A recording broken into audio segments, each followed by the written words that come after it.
경배 주 여기 역사시네 주 경배 주 경배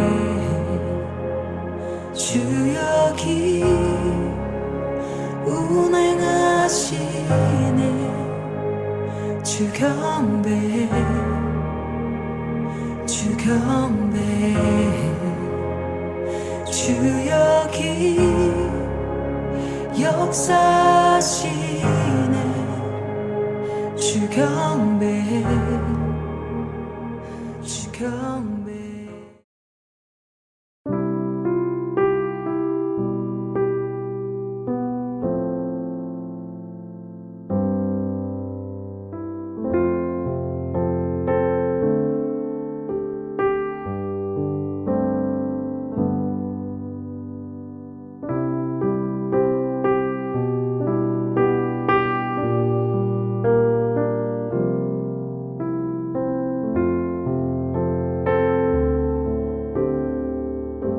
어떤 율법 교사가 일어나 예수를 시험하여 이르되 선생님 내가 무엇을 하여야 영생을 얻으리이까?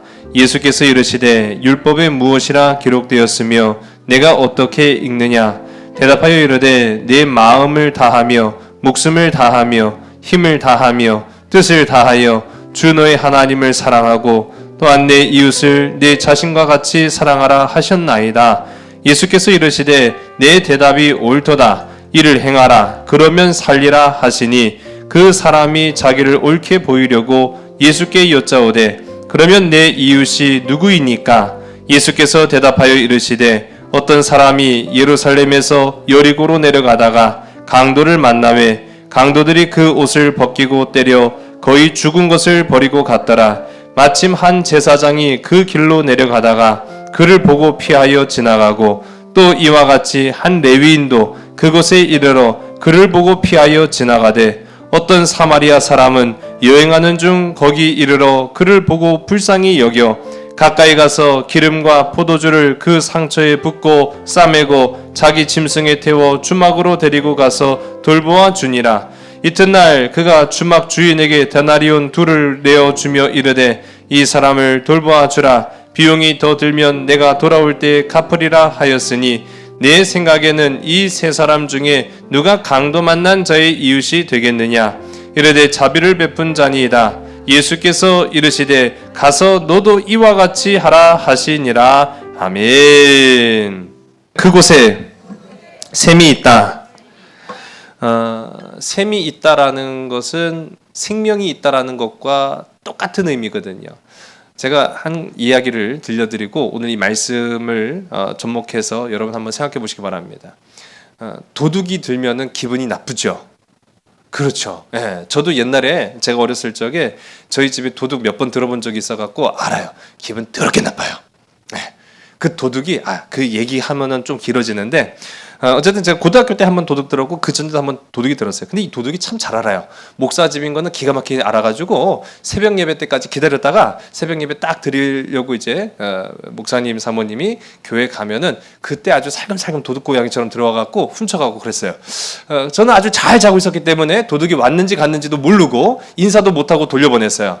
근데 그 다행이죠. 만일 제가 누구야 하고 깼다가는 큰일 나죠.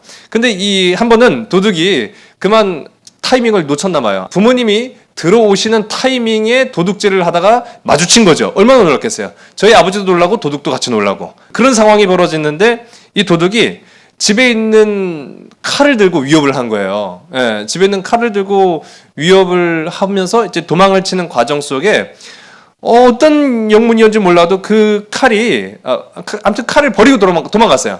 그 칼을 버리고 도망을 갔는데 그 칼을 싼 종이가 문제였던 겁니다. 그 종이가 제가 고이 감춰뒀던 제 성적표였어요. 아니 그거를 어떻게 찾았는지는 저도 의문인데 어쨌든 제가 고이 감춰뒀던 그 성적표를 그 성적표를 가지고 칼을 잘 싸서 그를 이웃집 밭에다가 던져버리고 도망을 쳤는데 그래서 참 비참한 결과를 맞이하고 말았습니다. 제가 아주 도둑들이니까 기분 나쁘더라고요. 여하간에 두 도둑이 한 노인의 집에 들어갑니다. 물론 목적은 무언가를 훔치기 위한 목적이었겠죠. 그런데 이 도둑이 들어가서 보니까 아주 기력이 없는 노인 한 분만 딱 계시니 갑자기 강도로 돌변한 거예요. 주인 노인을 위협하면서 윽박지릅니다. 주인장, 돈 될 만한 건 다 갖고 와. 돈 될 만한 건 다 갖고 와. 돈이면 더 좋고. 주섬주섬 방에 가갖고 머리를 이제 꺼내 왔나 봐요. 그러면서 이 노인이 하는 말이, 아이고 이게 전부요. 이게 전부요. 이게 전부인데 혹시 내가 모르니까 돈 될 만한 게 있는지 한번 찾아봐. 좀 의아한 주인이지요. 이 두 도둑이 노인의 말대로 집 구석구석을 다 뒤져갖고 어쨌든 돈이 될 만한 건 다 그냥 자루에 담아가지고 이제 집 바깥을 나갑니다. 그런데 뒤에서 뭔가 시꺼먼 게 쫓아오고 있는 거예요. 겁나죠. 예, 아무리 도둑일지라도 뒤에서 그 캄캄한 밤에 막 쫓아오는 소리가 들리니까 이 도둑이 겁이 나요. 그래서 더 빨리 도망치면 더 빨리 쫓아오고 더 빨리 달려가면 더 빨리 쫓아오는 그런 상황이 된 거예요. 그러면서 뭐가 이렇게 쫓아오나 뒤를 돌아보니까 뭔가 소리도 들려요. 이봐! 이봐! 하면서 여보게! 그래갖고 뒤를 돌아보니까 아까 그 훔친 집에 노인이 아주 헉헉거리면서 귀를 쓰고 쫓아오고 있는 거예요. 그래갖고 당황스럽죠. 알고 보니까 그 노인이니까. 그제서야 이제 도망가던 걸음을 멈추고 이 두 도둑이 노인에게로 다가갑니다. 뭔데 그래? 깜짝 놀랐네. 뭔데 그래? 그랬더니 이것도 가져가! 하면서 품에서 뭔가를 꺼내는 거예요. 이것도 가져가! 뭔데? 내가 오늘 장에서 옷 2벌을 샀는데 그걸 깜빡했지 그 뭐야. 내가 생각해보니까 자네들한테 꼭 맞을 것 같으니까 이것도 가져가. 도대체 지금 도둑이 이상한 거예요? 지금 주인이 이상한 거예요? 가만히 생각해보니까 아이고야, 만일 나한테 해코지를 할 만한, 그래서 나쁜 짓을 하는 사람일지라도 안갚음을 하지 말고 도리어 옷을 가져가거든 속옷까지도 벗어주라는 거야. 그게 성경에 쓰였다는 거지. 목사님이 그 얘기를 하셨는데 내가 오늘 생각해보니까 오늘 장에서 옷 2벌을 샀는데 이걸 안 줬네? 그러니까 키를 쓰고 그 도둑을 쫓아가갖고 여보게! 그게 더 빨리 도망가는 거예요. 키를 쓰고 더 달려가갖고 보니까 더 빨리 도망가고 그래갖고 간신히 따라잡았다는 거죠. 그래서 목사가 누구 말대로 그렇게 했길래 그래? 그게 말이요, 목사님이 예수님이 시켰디야. 목사님도 예수님이 시켜서 그렇게 얘기를 했다는 거예요. 이 얘기를 듣고 보니까 기가 막히기도 하고 황당하기도 하고 이런 경험 처음이었을 거예요. 그런 도둑들이. 도둑들이 그런 경험이 처음이었을 겁니다. 이 두 도둑이 그 자리에서 뭔가 속닥속닥 서로 이야기를 나눈 뒤에 그 노인의 집에서 훔쳐왔던 물건을 다 돌려주었습니다. 돌려주면서 한 도둑이 노인의 손을 딱 붙잡고 노인장 미안해. 그리고 우리를 위해 좀 기도해줘. 그 노인이 안 가져가? 안 가져가기로 했어요. 받으세요. 죄송해요. 잘못했어요. 그렇게 사과를 하는데 다른 도둑이 이렇게 얘기하더라는 겁니다. 이 세상에 아직도 그리스도인이 남아있는 줄 몰랐습니다. 이 이야기 속에 보면은요, 구원의 힘, 구원의 능력은 힘있고 유식하고 영리한 사람들에게 있는 것이 아니라 도리어 어수룩한 노인과 또 천진한 아이들에게 이 구원의 능력과 힘이 있다라는 것입니다. 주님을 따르는 길은요, 복잡하고 어렵지 않아요.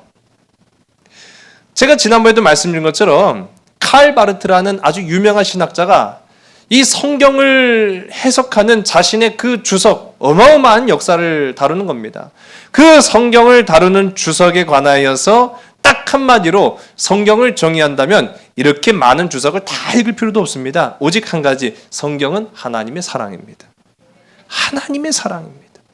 그 사랑을 깨닫는다면 그는 하나님의 은혜를 받은 사람이요 구원받은 자입니다. 여러분 맞습니다.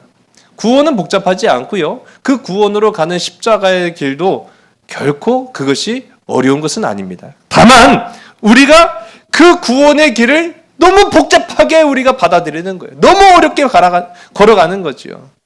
그러다 보니까 구원하는 힘도 구원의 능력도 우리 가운데 나타나지 못하는 그런 안타까운 일들을 우리가 보게 됩니다.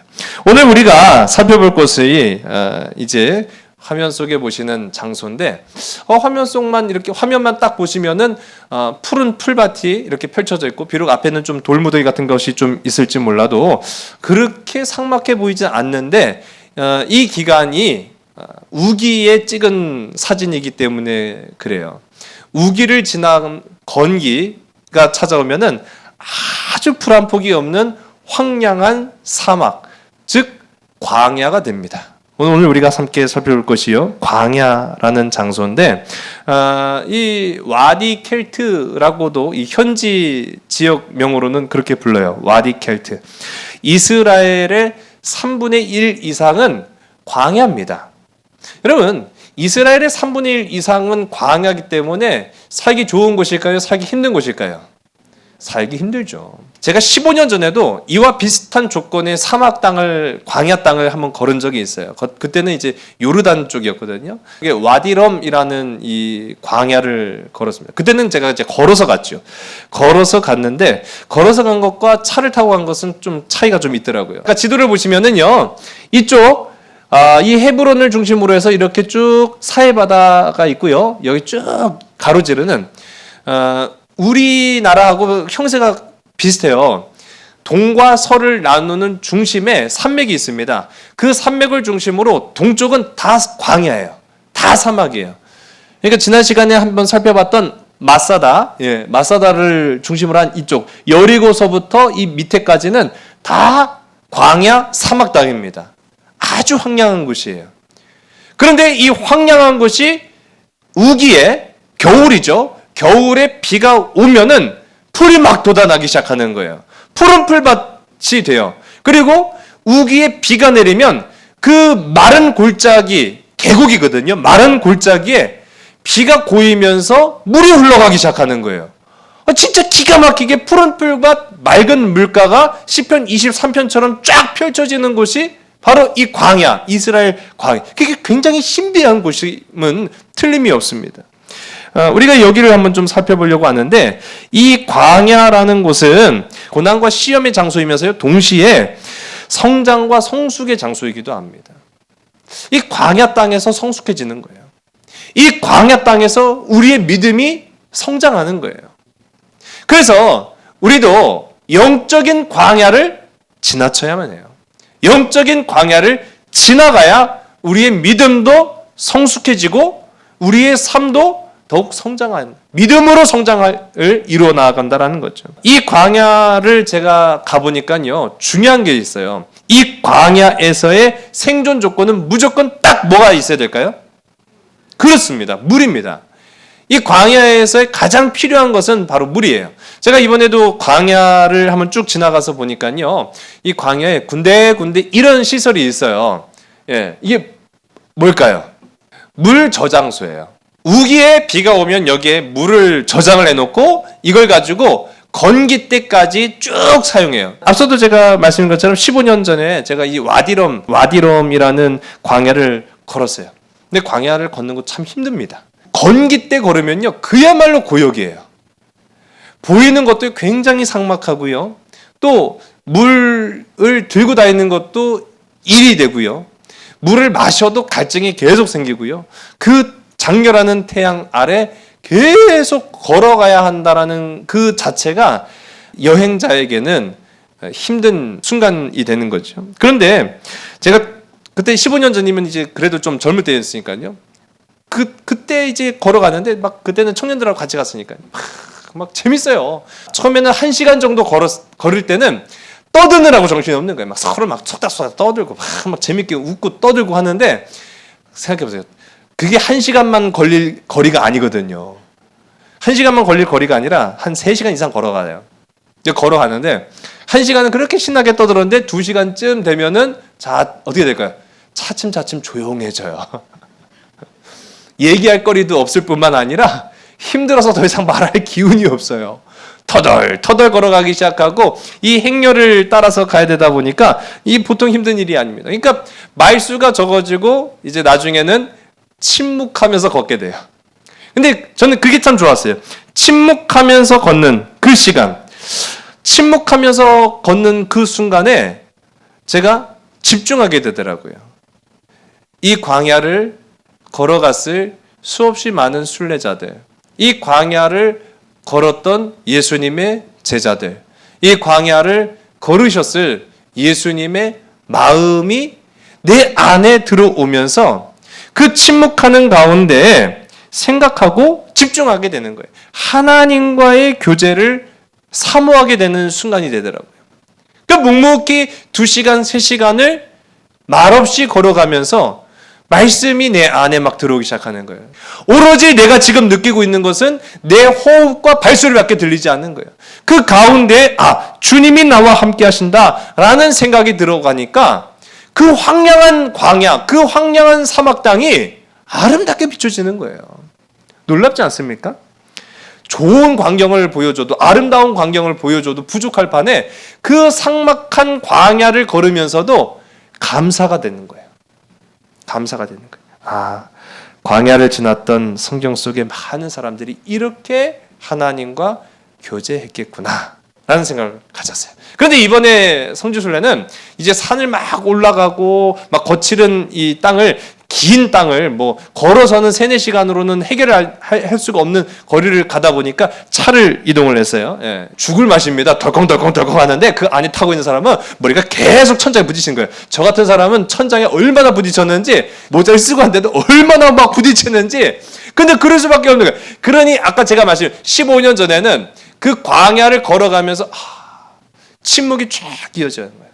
그런 묵상이 전혀 안 돼요. 정신이 없어요. 막 덜리게 막 하느라고 막. 오늘 우리가 함께 살펴볼 이 이스라엘 광야는 사실은 굉장히 길기 때문에 군데군데를 다 살펴볼 수 없고, 오늘은 이제 그 이스라엘 광야 자체를 한번 묵상해 보려고 합니다. 이런 곳을 이제 와디라고 부릅니다. 와디.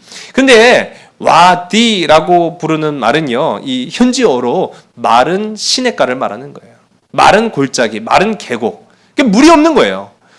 계곡은 계곡인데 물이 없는 계곡을 일컫는 거죠. 여기에는 3가지 대표적인 와디가 있습니다.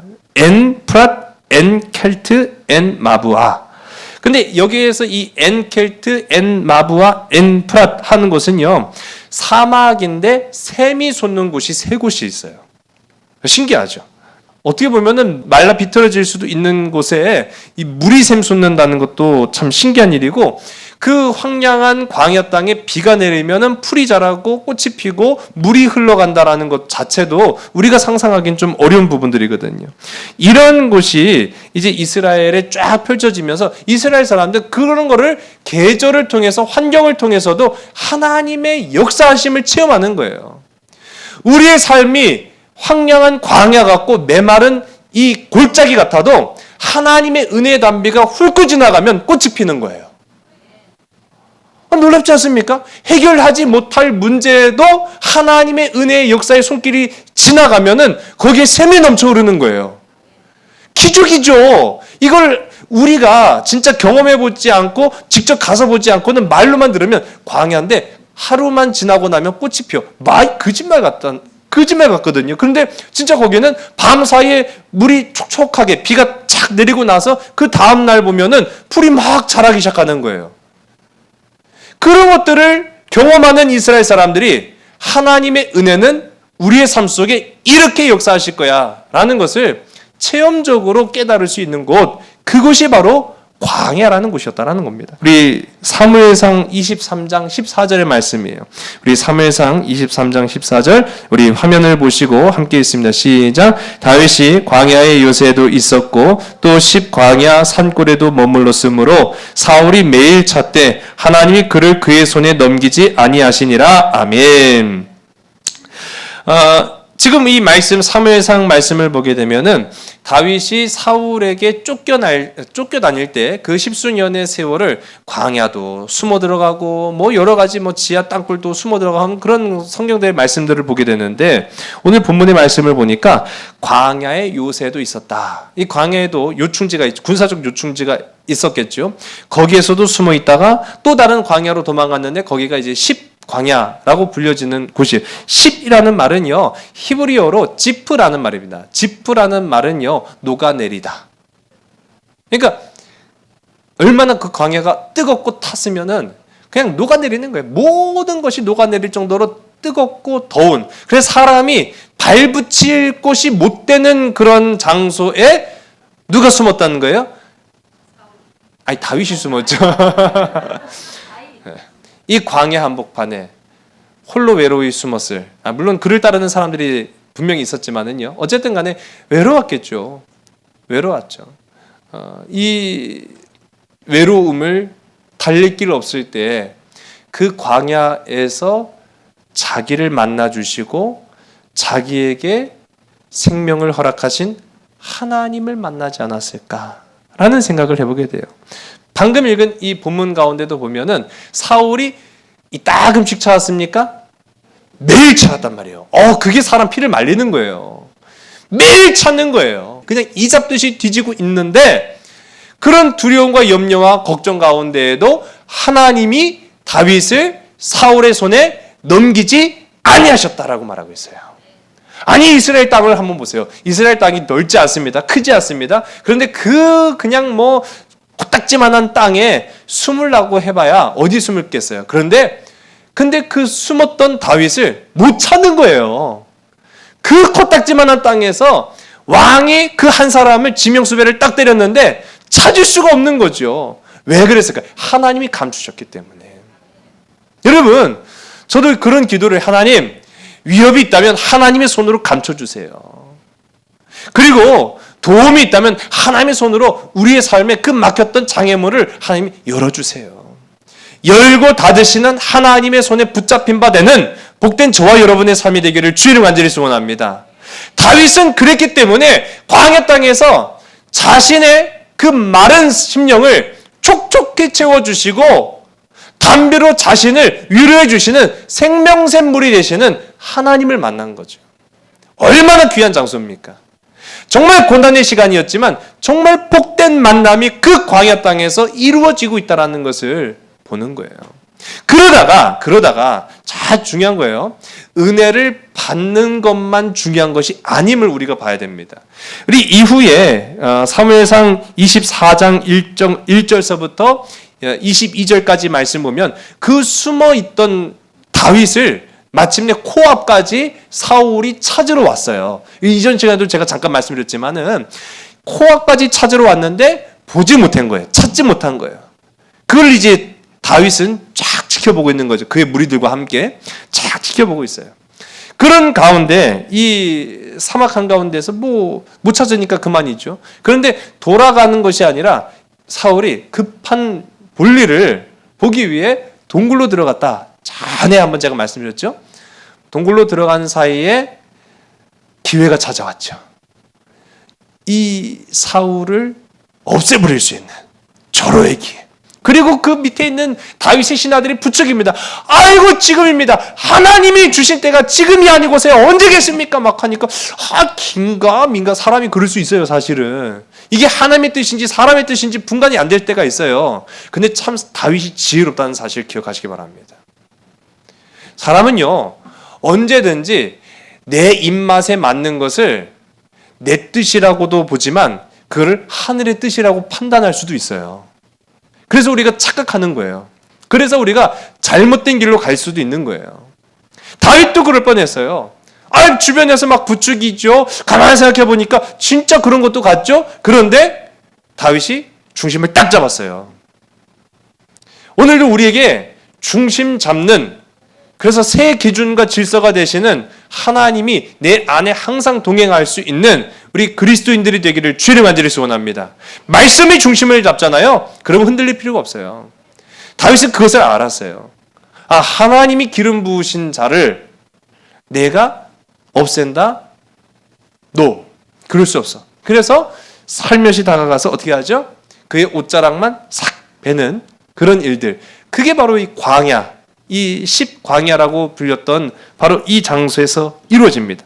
자, 저는요, 이 행위 자체를 중요하게 생각해요. 매일같이 생명의 일각을 다쳤던 이 다윗으로서는요, 하루하루가 답답하고 갑갑하고 살기 힘들고 외롭고 괴로웠을 거예요. 빨리 벗어나기를 원했을 거예요. 빨리 벗어나기 위한 최선의 방법은 그 동굴 속으로 마치 호랑이 입으로 들어온 이 사울을 죽여버리는 게 가장 최선이고 최고의 방법이었을지도 몰라요. 그런데 그 길을 택하지 않죠. 그 길을 택하지 않았던 데는 그 광야 땅에서 나를 만나 주신 하나님의 은혜를 기억했기 때문인 거예요. 마른 땅과 같은 내 심령에 잔잔한 담배와 같이 내 생명을 살려주시고 나를 건져주신 생명샘 물이 되신 하나님을 만났기 때문에 다윗 또한 은혜 받은 자로서 은혜를 베푸는 자기 자신이 누군가에게 생명샘 물이 되는 그런 선택을 했다는 거예요. 이게 참 중요한 겁니다. 은혜 받기를 원하십니까? 더욱 중요한 건 하나님이 원하시는 것은 은혜 받은 대로 살아가기를 원하시는 거예요. 은혜 받기만을 원하는 것이 아니라 은혜 받은 대로 살아가는, 그래서 광야의 생명샘 물이 되는 인생들을 살아가기를 원하시는 것이 우리를 광야를 지나치게 하시면서 보호하시는 하나님의 뜻이고 역사다라는 거예요. 이 와디, 광야라는 것을 우리 많은 사람들이 지나쳤는데 대표적으로 예수님도 이 광야를 지나치신 분이죠. 뭐 우리가 잘 아는 것처럼 예수님께서 공생애를 시작하시기 전에 성령에 이끌려서 마귀에게 시험을 당한 것도 이 와디, 광야였습니다. 참 촉박한 곳에서 우리 주님이 말씀으로 마귀의 시험을 다 물리치시고 비로소 하나님의 역사를 이루어 가시는 그런 일들, 우리가 그 출발점이 바로 광야였다는 거예요. 광야에서 우리 주님도 금식하시면서 하나님을 만난 거예요.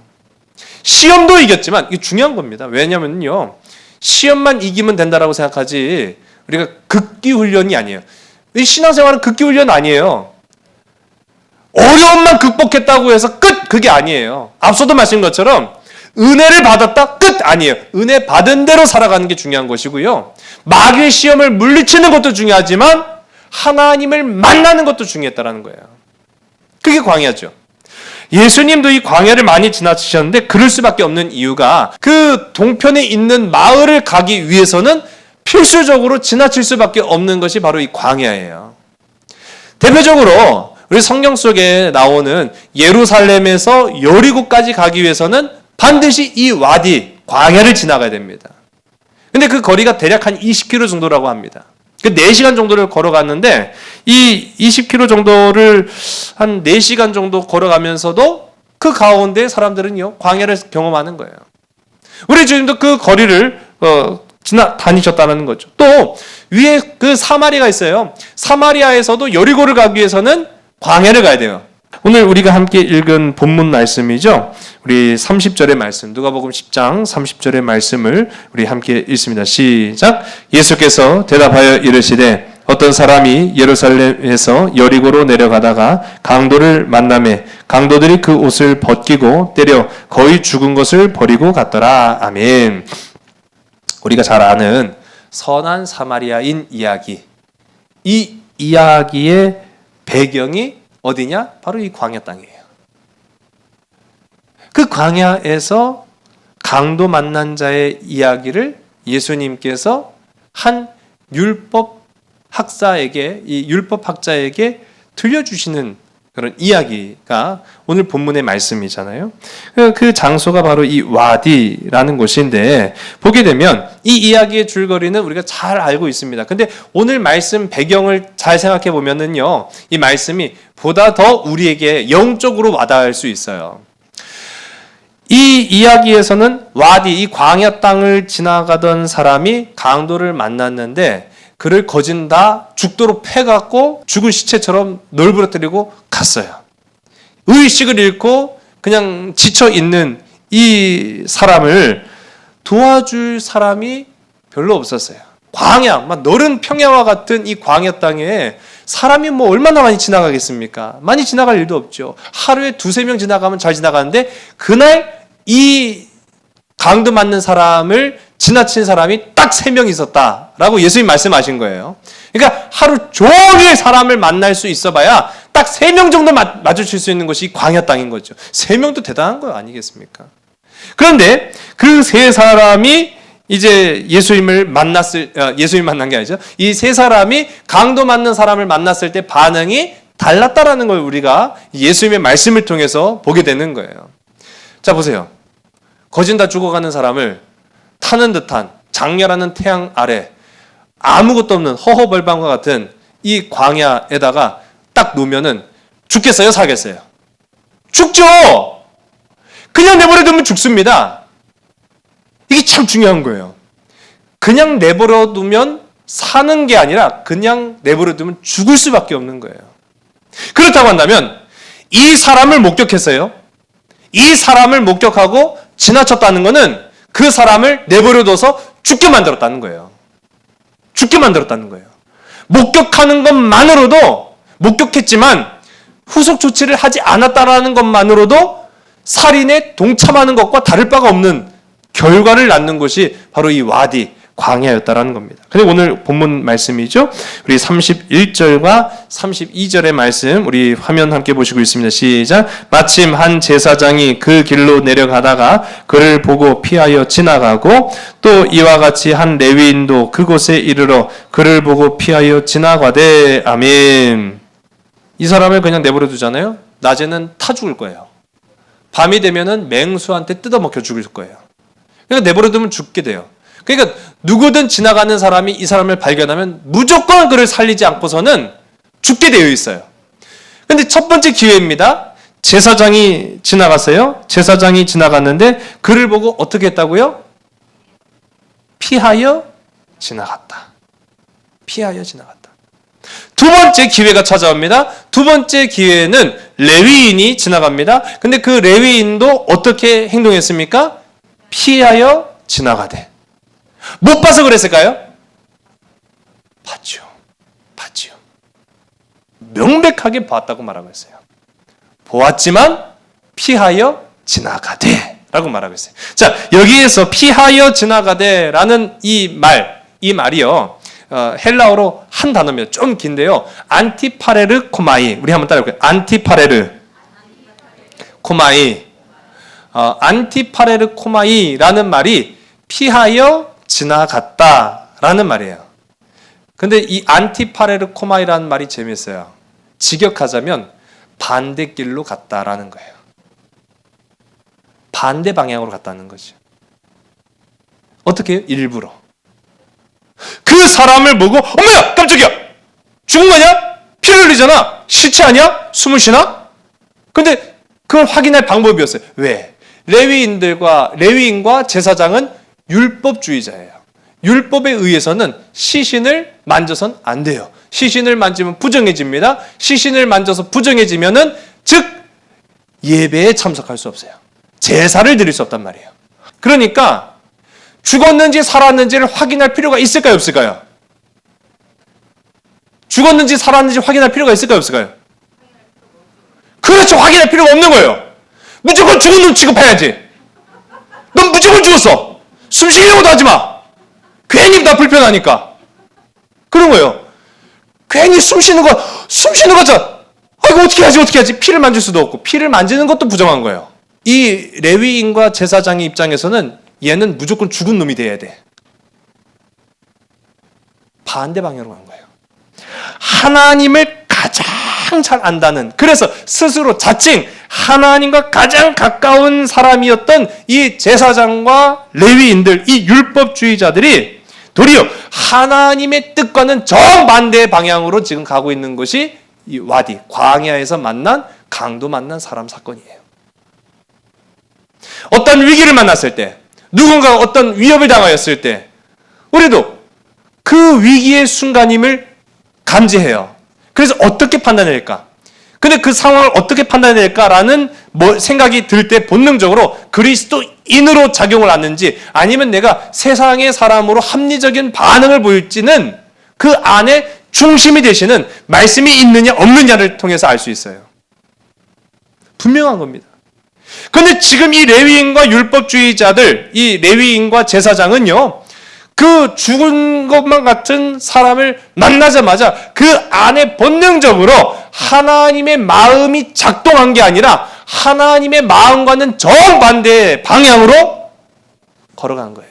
그게 바로 안티파레르코마이, 피하여 지나갔다라고 말하고 있어요. 또 이제 마지막 세 번째 기회가 이 강도 만난 사람에게 찾아옵니다. 우리 33절과 34절의 말씀을 함께 보겠습니다. 시작. 어떤 사마리아 사람은 여행하는 중 거기 이르러 그를 보고 불쌍히 여겨 가까이 가서 기름과 포도주를 그 상처에 붓고 싸매고 자기 짐승에 태워 주막으로 데리고 가서 돌보아 주니라. 아멘. 자, 이제 드디어 마침내 우리가 사마리아인이 등장합니다. 처음부터 선한 사마리아인인 줄은 모르죠. 그런데 그의 하는 행실과 모습과 열매를 보니까 그가 바로 선한 사마리아인이구나 라는 것을 우리가 아는 것뿐입니다. 근데 이 사람은 이전의 두 사람과 다른 행동을 보이는 거예요. 이 사마리아인은 강도 만난 사람을 돌보아 줍니다. 우리 함께 읽은 말씀 보니까 기름으로 그 포도주를 그 상처에 붓고 싸매고 자기 짐승에 태워 주막으로 데리고 가서 돌보아 주었다. 자기의 목적지가 아니라 그 사람을 돌보기 위해서 일부러 주막에 들렸다라는 것을 우리가 보게 되고, 우리가 함께 읽은 말씀 속에 더 나오지만은 그 주막 주인에게도 내가 일을 마치고 돌아와서 더 돈을 줄 테니 잘 보살펴 주시오라고 부탁까지 하는 그런 모습들, 후속 조치까지 하는 그런 모습들이 오늘 말씀 가운데 등장해요. 결국 강도 만난 사람을 살려냅니다. 자, 보세요. 사막 그 광야 황량한 땅에 샘물이 너무나도 중요한 것처럼 강도 만난 사람에게 사마리아 사람은 사막 한가운데서 만난 샘물 같은 존재였어요. 만약 이 사람 만나지 않았으면요, 그냥 죽은 사람이나 다를 바 없었을 그 목숨을 이 생명샘물과 같은 사마리아인을 만남으로 인해서 살게 된 거죠. 오늘 이 말씀을 우리가 함께 좀 적용을 해보려고 합니다. 어쩌면 우리가 살아가는 세상이요, 이 말라버린 강바닥처럼 참 황량하기 이를 데가 없어요.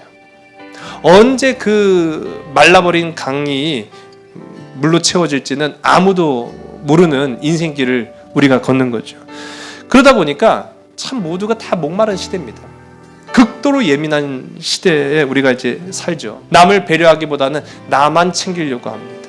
남을 이해해 주기보다는 헐뜯고 비난하기 바쁩니다.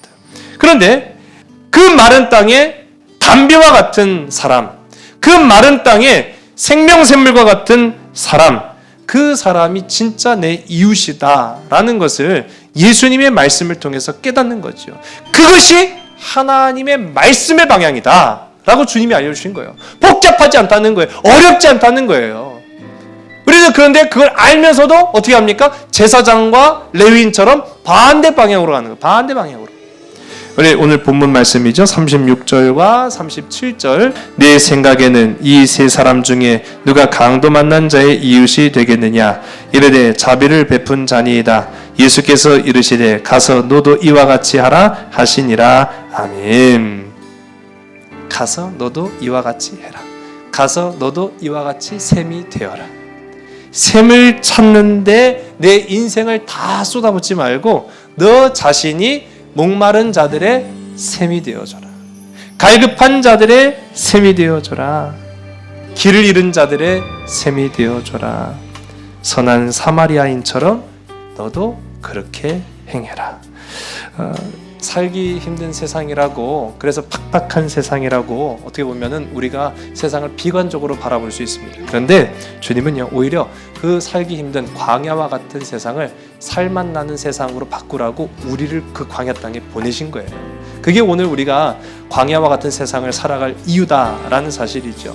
이제 남은 3일 동안도 또 이제 앞으로 이제 40일간의 이 사순절 기간 가운데에서 정말로 하나님의 말씀을 다시 한번 생각해 보면서 저와 여러분의 삶 속에 묵묵히 그 광야 길을 걸어가며 다윗처럼 이 사마리아인처럼 여러분의 삶 속에 생명샘 물이 되시는 귀하고 복되고 아름다운 우리 믿음의 지체들이 다 되시기를 주의 이름 간절히 소원합니다. 기도하시겠습니다.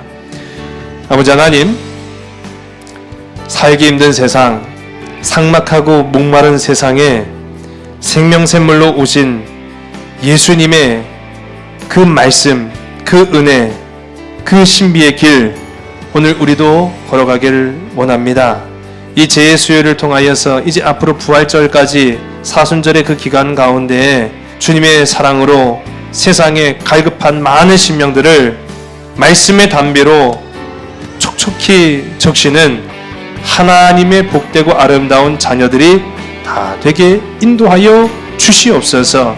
참 사랑 되시는 예수 그리스도의 이름으로 감사하며 간절히 기도드렸사옵나이다. 아멘.